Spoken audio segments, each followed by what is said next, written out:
Mais uma Administração em Debate está no ar, um programa do Conselho Regional de Administração do Rio de Janeiro.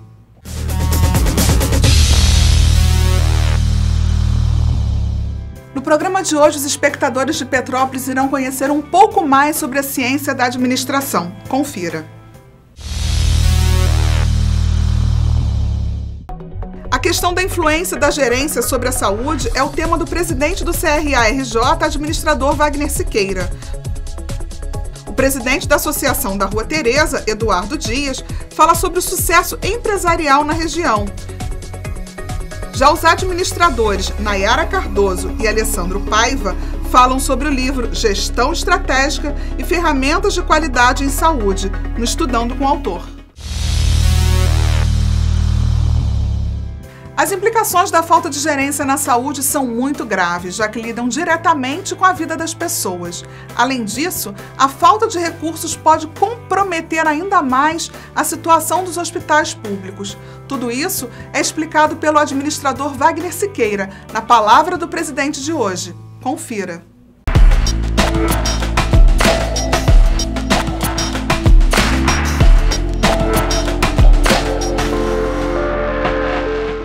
Colega administrador, administradora, não há dia que não se veja na televisão, nos jornais, no noticiário em geral, as críticas, as reclamações, um escândalo vinculado à área de saúde. Saúde pública e saúde particular. Enfim, saúde no Brasil. Bem, se pensar que esse sistema de saúde pública um dia já funcionou até bem, não era universalizado, né, mas funcionava bem. Bons tempos, né, dos institutos de previdência. Os grandes hospitais, por exemplo, que nós temos aqui no Rio de Janeiro, cada um deles pertencia a um instituto. O Instituto dos Bancários, Comerciários, Ferroviários e assim subsequentemente. E cada hospital desse funcionava razoavelmente bem. Tinha também dos servidores públicos, né, federais e também dos servidores públicos estaduais e municipais do Distrito Federal. Funcionavam bem? Sim, funcionavam bem. O problema é que não era uma garantia de atendimento universalizado. Havia diferença também, era notório que os institutos dos bancários e dos industriários eram muito melhores do que de categorias menos organizadas ou que tivessem uma massa, um volume de operários, de trabalhadores, de contribuintes menor. Mas todos funcionavam e a população era basicamente atendida. Até que, né, essa saudável competição, que ao invés de trabalhar nesse sistema para universalizar o sistema, a gente fez uma coisa diferente. A classe média se valia desse sistema, ninguém tinha filho, né? Hospital particular, muito se usava o hospital público. Pequena operação, pequena cirurgia, sim, havia emergência aberta, não como hoje que nós temos, todas praticamente fechadas, e havia também porteira fechada, quer dizer, com horário de atendimento marcado. Repito, não era universalizado. Aí veio a Revolução de 1964, o ministro Leonel Miranda, ministro da Saúde, e logo depois a fusão, a integração de todos os institutos de previdência, e junto com eles, os hospitais também. E aquele atendimento que era numa saudável competição, um tentando ser melhor que outros, ao invés de melhorar o padrão, caiu na qualidade de todos. Essa situação levou com que se propugnasse à época, né, a existência dos planos de saúde, né, que inicialmente foram uma beleza, né? Verdade, o Brasil, estamos falando aí época de as famosas décadas perdidas, 70, 80, 60, final de 60, esses planos viviam financiados basicamente pela inflação. Quando pegava um plano desse, a receita deles não era no plano que ele vendia, mas na aplicação financeira, portanto no overnight, enfim, na jogatina do mercado financeiro, que esses planos tinham bons recursos. E aí os planos funcionavam bem. E se dizer assim, viu, olha aí como é que esse plano funciona, como é que está muito melhor agora, a crise se aprofundou, né, com o saneamento econômico brasileiro e com a perspectiva de perda dos planos privados, os planos de saúde, né, que agora tem agência também, nem tinha agência, mas eles funcionavam. Quando começou, ninguém pôde ser mais filhote e se beneficiar da inflação. A diferença hoje entre o sistema público e o sistema privado de saúde se encontra aonde se localiza a reclamação. Onde está a reclamação? Sistema público ou sistema privado? É nas ouvidorias ou no PROCON? É na Delegacia de Defesa do Consumidor ou no Tribunal de Justiça? É claro que aquele cidadão rico, que tem dinheiro, classe média bem alta, que pode pagar, que tem uma poupança, esse não tem problema, ele paga. Por quê? Porque aquele bom médico já não é atendido, já não atende com plano. Mas você paga aquela consultas muito caras, e depois vai para o hospital. Não é à toa que os planos de saúde hoje são os campeões de reclamações no PROCON. Como é que é isso, né? O plantão judiciário, em verdade, é para o hospital público, né? Não só para o hospital público, também muitas vezes para o plano de saúde particular. É o que mais interna pacientes. Ao invés de ser a determinação médica, é o mandado judicial de um juiz diante da incapacidade, das dificuldades que tanto o sistema de saúde público como o sistema de saúde particular cria para os usuários do plano. É inacreditável como eu vejo hospitais públicos federais e estaduais, alguns municipais também, que fazem questão, antigamente tinham, né, emergência, agora vai num bom instituto de cardiologia, tem lá bem grande, não temos emergência. Então a pessoa morre na porta do hospital porque não tem emergência sequer de cardiologia naquele grande hospital. E assim, subsequentemente, hospitais universitários que não têm mais emergência, mas tinham, por que não tem mais? De que adianta, né? Novas UPAs, clínicas de famílias, novos hospitais, centros especializados, diagnósticos, né? Muito sofisticados, que quando se precisa deles não há médicos, não há vaga, não há profissionais de saúde. Ah, sim, tem uma saída. Corre ao plantão judiciário e o plantão judiciário vai determinar o atendimento. Não há dúvida, colega, saúde é uma questão de gerência. Mas os dirigentes públicos, preferem só culpar, né, o que eles acham e chamam de vagabundos, né? Esses médicos são os vagabundos, esses profissionais de saúde são vagabundos, quando não é o caso, né? Isso, quando não há atendimento, é uma maneira de desviar a discussão da incapacidade gerencial de resolver o problema e para acusar e generalizar por uma determinada categoria profissional. Como é que alguém pode faltar ao trabalho 30 dias e não ser demitido por abandono de emprego? Não ser punido. O Estatuto do Servidor é muito claro. 30 dias de falta de ausência ao serviço, abandono de emprego. Houve sindicância quando existem essas faltas? Quando não existe? Claro que não. O problema, portanto, não é só do médico, que está muito em voga agora, né? É de gestão. Está faltando alguém em Nuremberg. O gestor dessa pessoa, o gestor do gestor, o dirigente público maior. São esses, né, mesmos gestores que pagam 4 vezes mais a um médico de uma organização de saúde e para os médicos concursados. Desmoralizam certamente o sistema do mérito. Como é que se seleciona as organizações sociais? As ONGs, né? As ONGs que trabalham nos hospitais públicos. É pela lei 8666 da seleção pública? É por concorrência ou por licitação? Existem muitas ONGs dessas que são competentes, muitas OS dessas que são sérias, mas existe também muitas ONGs que, em vez de ser máquina Teresa de Calcutá, são máquina formidáveis de calcular. Faturam um bocado. Faturam taxas de administração, um médico concursado ganha X, um médico da OS ganha 4X. Estamos no pior dos mundos hoje. Nem privado, nem estatal. Nem o sistema do mérito, nem o sistema do pistolão.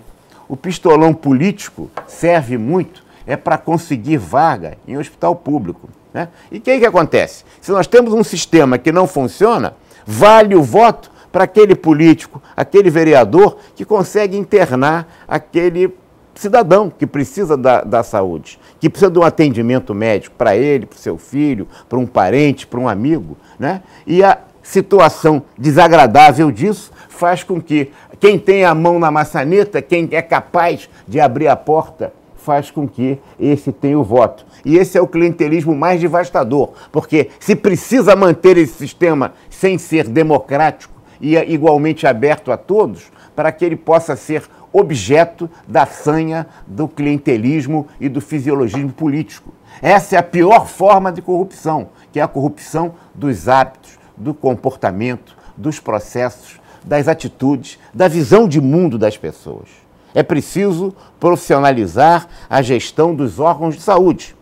Isto não pode continuar a ser, como é hoje, espaço do clientelismo para arrumar, né? Não é só a corrupção do roubo, do aumento do roubo direto que os jornais falam toda hora, é o encaminhamento do atendimento que se faz não à vista da democracia, do direito, da necessidade daquele paciente, mas a partir do fisiologismo político. É preciso plano de cargos e salários, é preciso o sistema do mérito, uma gestão efetivamente profissional na administração dos órgãos de saúde. Saúde é uma questão de gerência. Vejam só, o Brasil hoje dispõe, só para concluir, 48 milhões de vidas que pagam saúde complementar, quer dizer, que pagam plano de saúde no Brasil. Isso gera uma receita de 90 bilhões anuais. O SUS atende a 152 milhões, o que gera uma receita de 81 bilhões. Ora, o SUS atende o dobro de pessoas do que o sistema complementar e tem, evidentemente, menos dinheiro. Um é 88, o outro é 90. Isso aí não é só uma questão de racionalidade, é uma questão de óbvia matemática. Muito obrigado.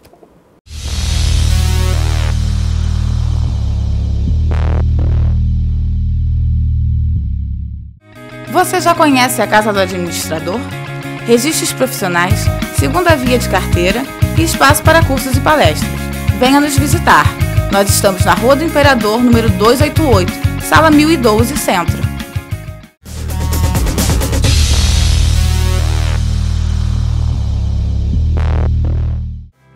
O CRA Entrevista de hoje conversa com Eduardo Dias, presidente da Associação da Rua Teresa, que ganhou o título de Capital da Moda do Rio de Janeiro. Ele ressalta o surgimento do polo, a importância econômica e turística da rua e nos revela o perfil dos lojistas, administradores e empreendedores do local.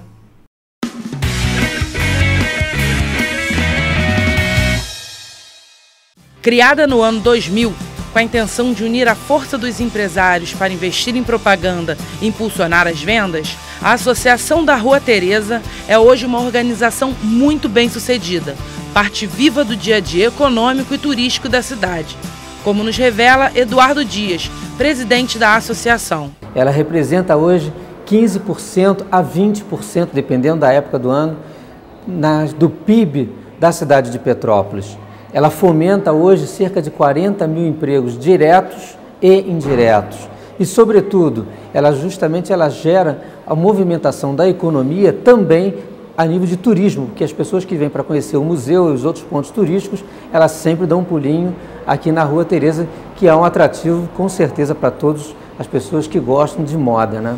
De acordo com o empresário, os atuais lojistas são entusiastas da moda e investem pesado para tornar a rua uma referência nesse assunto. Hoje os lojistas são apaixonados pela moda. São aquelas pessoas que gostam, que amam trabalhar com confecção, mas com um foco mais profissionalizado. Hoje é contratado grandes administradores, grandes pessoas que trabalham com marketing, visando justamente o quê? Levar uma moda de qualidade. Tanto que a Rua Teresa hoje exporta a moda para outros estados da nossa confederação, mas também exporta para fora do país. Porque a nossa moda hoje, tanto que Petrópolis, não só Petrópolis, mas principalmente a Rua Teresa ganhou o título de capital da moda do estado do Rio. Isso é muito importante porque mostra o potencial não só econômico, mas o potencial criador de moda para todo o estado, para todo o Brasil. Com um vasto repertório de lojas, que vai de sapataria à moda infantil, passando por bijuterias e roupas íntimas, já são mais de 1.200 estabelecimentos no entorno da Rua Teresa, que mesmo com toda a badalação, ainda possui o preço como principal atrativo. Além do fato de criarmos uma moda de qualidade, o preço, porque como nós confeccionamos e o produto vem daqui, fica muito mais barato. É claro que com a diversificação das lojas, pode ter um ou outro produto que não seja criado aqui, mas na sua grande maioria é confeccionado, é criado e é feito pela mão de obra da cidade. Isso justamente vai dar um preço mais baixo, tanto é que a nossa característica é justamente de uma rua de revenda, pela qualidade e pelo preço que nós temos. Além da parte financeira, a Associação da Rua Teresa também está investindo no marketing, na qualidade do atendimento ao cliente e na profissionalização do trabalho feito pelos lojistas, a fim de colocar o local na vanguarda da moda. Nós ficamos mais profissionais, deixamos de ser aquela lojinha de fundo de quintal, de porta de garagem e começamos a ver o potencial da rua como um todo e começamos a investir em publicidade. Então, em determinadas épocas do ano, Natal, Dia das Mães, Dia dos Pais, Dia dos Namorados, nós criamos campanhas. A partir de agora nós estamos decorando a rua para criar um atrativo a mais, para a rua se tornar mais charmosa, decoramos em todos os postes, com faixas. Temos uma van justamente para captar os nossos clientes que estão nos hotéis e nas pousadas e trazemos gratuitamente para a nossa Rua Teresa e no final do dia levamos de volta os mesmos hotéis. Além disso, nós ainda fazemos desfiles, né, em determinadas épocas do ano. Agora foi realizado um desfile itinerante, que é justamente na passarela da rua. As calçadas se transformam em passarelas da moda. E aí as lojas que participam distribuem brindes para a população que está assistindo o desfile e a pessoa vê a moda desfilando na sua frente e atrás tem a loja participante daquele evento que faz sorteios ainda para a população assistir. Então você vê, participa e você compra a moda ao vivo ali na sua frente. Eduardo Dias garante que os produtos oferecidos nas lojas são da melhor qualidade, para que o cliente de hoje queira voltar amanhã. Eu quero fazer um convite que será inesquecível para você. São 1.200 lojas, são 40 mil pessoas trabalhando para levar você um produto de qualidade, um produto feito com carinho, com amor e, sobretudo, com preços imbatíveis. Por que não vender barato para você que está nos assistindo? Aproveite isso.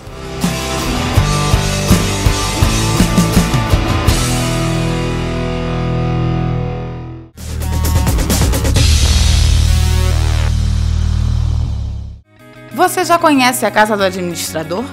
Registros profissionais, segunda via de carteira e espaço para cursos e palestras. Venha nos visitar. Nós estamos na Rua do Imperador, número 288, Sala 1012, Centro.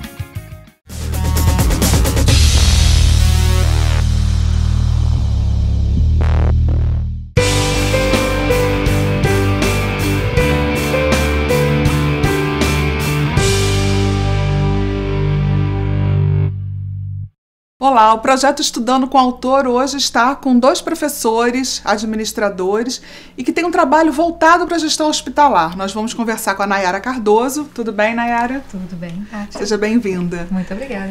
E com o Alessandro Paiva. Tudo bem, Alessandro? Tudo bom.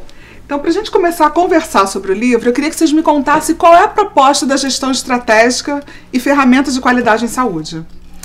Inicialmente, a nossa ideia era realmente trazer o lado da profissionalização da gestão para os hospitais, porque são instituições que têm uma série de peculiaridades e que necessitam de uma atenção especial. Então, a partir daí surgiu a ideia e, nesse momento, também surgiram os trabalhos de consultoria e, a partir de uma consultoria, nós conseguimos consolidar um monte de materiais que acabou se transformando no nosso livro. Foi muito interessante que nós, num projeto de consultoria, num hospital, que não tinha um administrador, não tinha esse profissional de gestão, era gerenciado por um médico, um excelente profissional da área de medicina, mas não administrador, e começamos a implementar uma série de ações na área de pessoas, de estratégia para esse hospital.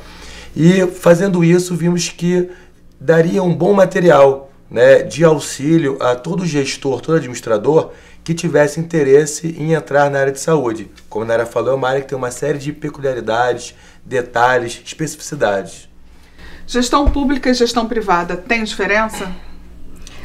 Tem a diferença conceitual, lógico, né? Porque cada um é gerido de forma diferente, mas as práticas são as mesmas. né? A necessidade, a qualidade na gestão hospitalar ela é a mesma para ambos os hospitais, seja de rede pública, seja de rede privada.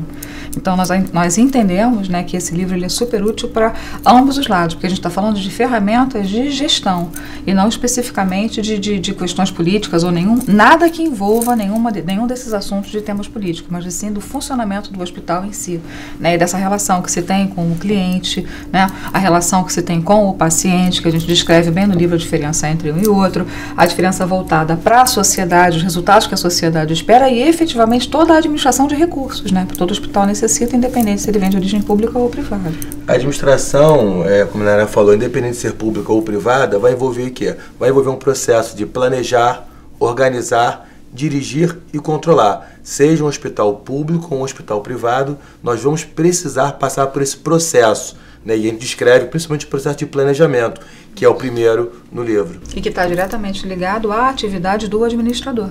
Né? O nosso papel, na realidade, a essência do nosso papel é exatamente essa. Você falou da questão do paciente. Quando você fala da gestão hospitalar, tem só um foco no gestor que está à frente daquela instituição, daquele hospital? Ou quando vocês organizam a gestão hospitalar, vocês pensam nos mais diversos públicos, desde do paciente, do acompanhante, do próprio funcionário, seja ele um médico ou administrativo, um atendente? Ou específico, né? Ou da área médica. Nós pensamos em toda essa composição, porque no final, o que a gente espera? O que qualquer pessoa espera quando ela vai a um hospital? Que ela tenha a sua necessidade atendida, né? Seja em níveis relacionados à sua saúde, né? Seja nos níveis práticos do dia a dia. E nesse prático do dia a dia, você tem uma questão voltada para pagamento, a questão do convênio, aceita o convênio, não aceita o convênio, cancela a consulta, não cancela a consulta, suspende a cirurgia, não suspende a cirurgia, quer dizer, tudo isso faz parte do composto da gestão hospitalar, sejam do hospital em si, sejam de pequenas clínicas, que vão envolver os mesmos procedimentos, né? Só aumenta, logicamente, a complexidade. Então, quando a gente olha para a gestão hospitalar, você tem lá o profissional de área médica, você tem os gestores médicos que estão inseridos no processo, tem toda a equipe, né, que vai dar suporte técnico para que essa questão da medicina possa ser exercida no hospital. Você também tem a parte administrativa e a parte que vai estar diretamente em contato com esse paciente. Até porque o livro fala sobre gestão estratégica de ferramentas de qualidade. Quando a gente fala de qualidade, um item muito importante é a qualidade do serviço. Isso. Muito mais complexo trabalhar a qualidade do produto, que é tangível, o serviço é intangível. E o paciente de saúde é um paciente que chega a um hospital, uma clínica, emocionalmente abalado. Então esse gestor, esse administrador, tem que ter a competência de qualificar também as pessoas, para que essas pessoas, recepcionistas, por exemplo, possam dar um bom atendimento a esse paciente que chega na clínica, no hospital, emocionalmente abalado, porque está com um filho, um esposo, está fragilizado. Então, esse profissional tem que ter essa competência específica. Que é muito ligada à parte humana, né? Tem que ter um pouquinho de psicologia, então. Tem que ter psicologia e tem que ter humanidade, porque não tem como você, por exemplo, o gerenciamento de uma espera num hospital, ele é totalmente diferente do gerenciamento de uma espera para você assistir um espetáculo. Né? A necessidade é outra. A necessidade é outra, a carência é outra, a expectativa é outra. Então não tem como a gente dentro da composição do livro, uma das áreas que nós abordamos foi a questão da humanização hospitalar, que é um tema que tem sido muito debatido ultimamente, porque a gente pensa em área de humana, pensa em área médica, não fica naquele subentendido de que esse momento está sendo, vamos dizer assim, preenchido, e a gente vai descobrir que ele não está. E isso vai afetar todos os que estão envolvidos nesse processo, porque cada um tem uma necessidade diferente, mas os objetivos são os mesmos. E a humanização você não aprende na faculdade, né? Deveria. Não existe uma cadeira que cuide sobre isso, né, uma disciplina que cuide sobre isso, mas na prática a gente percebe que isso é absolutamente necessário, porque você está lidando com o ser humano e você não pode ignorar a dor dele, você não pode ignorar o mal-estar dele, você não pode ignorar o estresse que a família carrega no momento em que ela está, né, no procedimento de internação, ou de um parto, ou de um infarto, ou de um acidente. Você não pode ignorar essas questões. E isso vem à tona nessa nossa nova sociedade, em que esse consumidor, aí é o lado do consumidor, né? Ele está mais consciente dos direitos dele, ele tem um plano de saúde pelo qual ele paga, ele não paga barato por esse plano de saúde, então ele tem uma expectativa de que, poxa, já que eu tenho um plano de saúde, Eu pago para ter um atendimento melhor, e aí ele vai descobrir que não é tão melhor assim. Então a gente precisa olhar para isso de uma forma diferenciada, para gerar qualidade, para gerar satisfação, para gerar uma rede de multiplicadores de pessoas. Nossa, aquele hospital tem um atendimento adequado, né? Você tem mais, claro, você não tem num tempo normal, num dia normal, você tem todo um fluxo ali projetado dentro da normalidade. Mas você pode ter um evento crítico, dentro de um evento crítico, claro que você vai ter características que vão fugir ao teu controle. Mas não tem por que a gente ter um gerenciamento, um espaçamento tão grande entre uma consulta e outra, né? Um problema de atraso, como muitas das vezes tem, do médico chegar 2, 3 horas depois da consulta. Nós mesmos já passamos por isso, seja como paciente, seja como acompanhante de filho, de marido, de esposa, enfim, quer dizer, tem todo um processo ali que tem que ter um olhar. Tem de haver uma outra solução para poder dar um atendimento específico para aquele paciente que está ali. Essa sua fala está bem voltada para as instituições privadas, né? As públicas também. Mas, né? assim, existe uma cobrança maior por parte do paciente ou do acompanhante quando ele vê o dinheiro saindo do bolso para pagar o plano, né? Pois né? Existe uma diferença? Existe. Com certeza, com certeza. Né? O exercício da paciência, né? Tem que ser maior. Né? Você parte daquele personagem muito paciente para aquele personagem do tolerância zero. Né? Você não está disposto a pagar para não ter o atendimento. A grande questão que a gente vê do livro é como um mercado, uma oportunidade, um nicho para o administrador de empresas, que não vai trabalhar simplesmente em grandes organizações, em multinacionais, no varejo, mas está atuando num segmento carente. E hoje o segmento de saúde é um segmento carente de profissionais com visão de gestão. Isso. Né? A gente consegue verificar na iniciativa privada, principalmente, muitos hospitais com médico à frente. E sem essa base de gestão, eles não viram, o médico não viu na faculdade disciplinas de RH, disciplinas de marketing, finanças, processos, né, que são as áreas da administração, né? Tudo aquilo que um aluno de administração vai ficar 4 anos estudando, o médico não viu um pouquinho de gestão. E hoje existem, inclusive, faculdades com cursos de administração hospitalar. Então eles têm as matérias de administração e depois umas matérias específicas da área de saúde, ou fazendo uma pós-graduação em saúde, mas para o administrador fica a nossa dica. Eu acho que é um nicho, é uma oportunidade de mercado que cresce cada vez mais. Né? O mercado de saúde movimenta cifras astronômicas. Né? Então, é um profissional que tem muita oportunidade para ele. Alessandro, obrigado por esse bate-papo. Eu queria que você fizesse suas considerações finais a respeito do livro. Bom, o livro, nosso intuito era conseguir auxiliar o administrador, o estudante de administração, o administrador formado, com algumas informações para o desenvolvimento de um novo segmento, né, que seria a área da saúde. Um segmento tão carente hoje em dia de profissionais com essa visão. Com visão de quê? Com visão de planejamento, organização, direção, controle, recursos humanos, marketing, finanças e processo. Tudo aquilo que um gestor, que um administrador aprende nos 4 anos da faculdade, é tentar inserir na área da saúde. Então, nosso intuito era esse, era tentar fornecer algumas ferramentas para esse administrador. Nayara, obrigada pela sua participação também e as suas considerações finais. Nós pensamos, quer dizer, na forma de construir o livro, uma coisa interessante que nós temos percebido é que a nossa linguagem, né, ela está sendo muito fácil de ser compreendida, inclusive pelas pessoas que não são da área de administração. Então, nós temos recebido esse tipo de feedback, né? Um médico que já tem a sua própria clínica, ele vai ler esse livro e ele consegue entender o livro todo. Não há uma linguagem específica para o administrador, mas que ela consiga conciliar exatamente o profissional médico, o gestor médico, que precisa abrir um espaço para receber esses conhecimentos que vêm da área de gestão, né, portanto, de administração, com as necessidades que a administração tem uma condição de atender para que ele possa ter sucesso no seu empreendimento, gerando satisfação para a sociedade. Então, nós entendemos que ficou mais ou menos dessa forma e vem conseguindo atingir bem as pessoas que buscam pelo livro. O Estudando com o Autor fica por aqui. Se você quiser saber um pouco mais sobre o livro, você pode adquiri-lo em uma das livrarias da cidade, ou então acessar o nosso site www.cra-rj.org.br e assistir a palestra dos 2 autores. Até a próxima!